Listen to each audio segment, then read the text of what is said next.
Notre maître Salomon, que la paix soit sur lui, est l'un des prophètes de Dieu. Dieu l'envoya aux enfants d'Israël. Et il assuma la royauté lorsque son père, notre maître David, que la paix soit sur lui, mourut.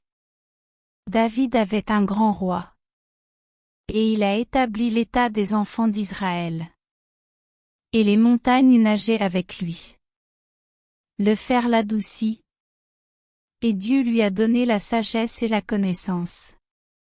Salomon, que la paix soit sur lui, a hérité de la sagesse.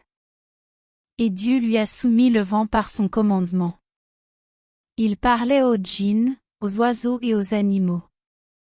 Et il comprend leurs paroles, et ils comprennent ses paroles. Et il a une grande armée. Un jour, notre maître Salomon rassembla son armée, composée d'hommes, de djinns et d'oiseaux. C'était une très grande armée. Au cours de leur voyage, ils traversèrent une vallée appelée Wadi al-Naamel. Les fourmis construisent une vallée dans le sol. Et y vivent. Où la nourriture est stockée. Il était habité par un grand nombre de fourmis.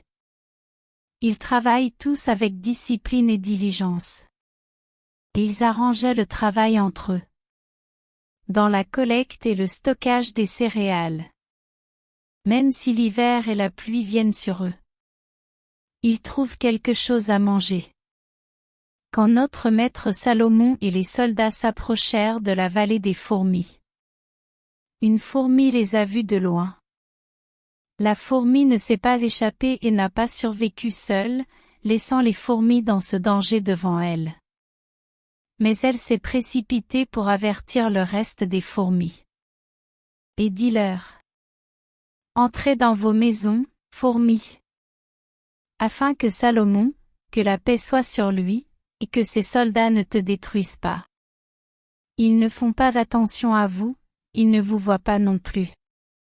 Et à ce moment, notre maître Salomon l'entendit. Il sourit à ces paroles et avertit ses soldats.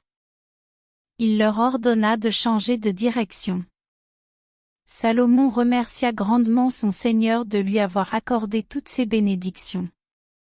Et qu'il entend les paroles des fourmis et les comprend.